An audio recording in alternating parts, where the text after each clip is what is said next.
यह किसी कवि का वचन है, जो यत्न करने से भी कार्य सिद्ध न हो तो इसमें कोई भी दोष नहीं।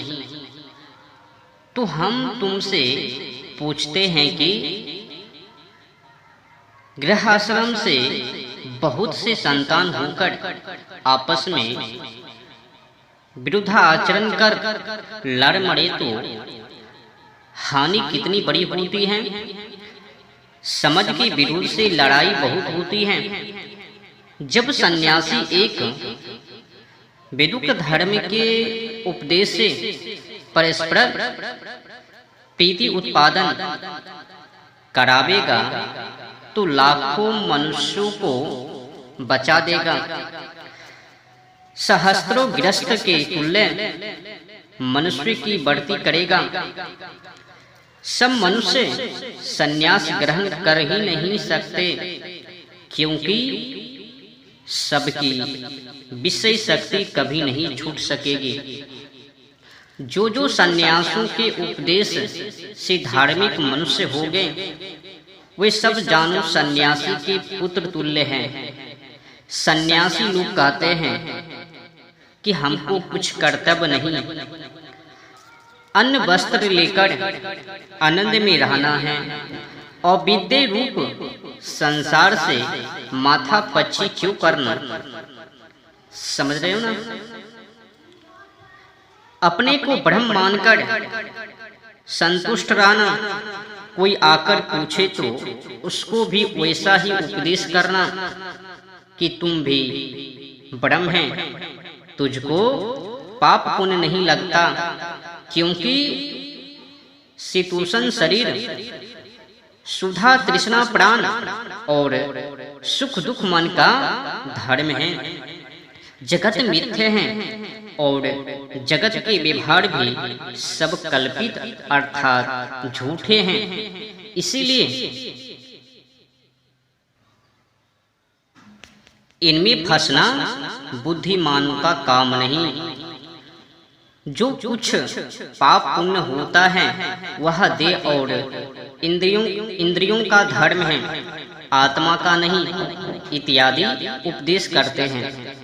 और अपने और ही सन्यासी का धर्म कहा है।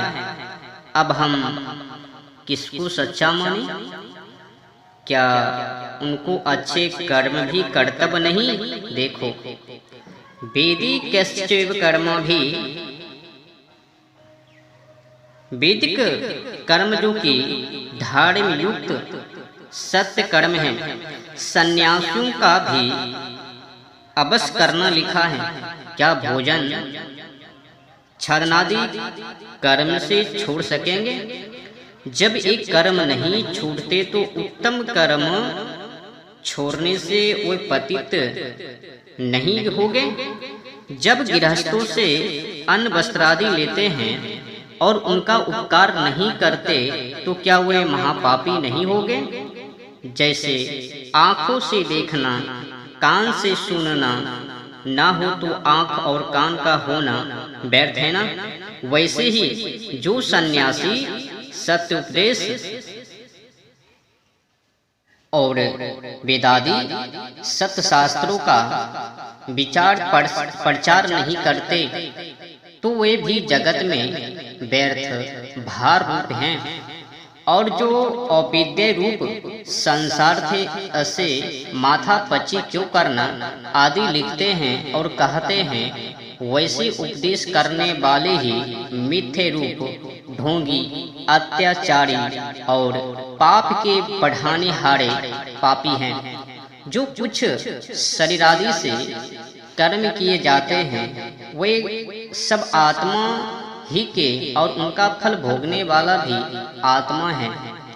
जो जीव को ब्रह्म बतलाते हैं वे अविद्या निंद्रा में सोते हैं, क्योंकि जीव अल्पंग और ब्रह्म सर्वव्यापक सर्वज्ञ है। तो ब्रह्म नित्य शुद्ध मुक्त स्वरूप भाव युक्त है और जीव कभी बद्ध कभी मुक्त रहता है, तो ब्रह्म को सर्वव्यापक सर्वज्ञ होने से भ्रम व अविद्या कभी नहीं होती, और जीव को कभी विद्या और कभी अविद्या होती है, और जन्म मरण दुख को भी कभी नहीं प्राप्त होता और जीव प्राप्त होता है, इसीलिए वह उनका उपदेश मिथ्या है। सन्यासी सर्व कर्म विनाशी और अग्नि तथा धातु को स्पर्श नहीं करते, यह बात सच्ची है व नहीं। सम्यग् नित्यमास्ते यस्मिन् यद्वा सम्यग् न्यासमन्ति दुखानि कर्माणि येन स सन्न्यासः सः परास्तो विद्यते यस्य स सन्यासी। जो ब्रह्म और उसकी आज्ञा में उपविष्ट अर्थात स्थित और जिससे दुष्ट कर्मों का त्याग किया जाए, वह उत्तम स्वभाव जिसमें हो वह सन्यासी कहता है। इसमें सुकर्म का कर्ता और दुष्ट कर्मों का विनाश करने वाला सन्यासी कहता है।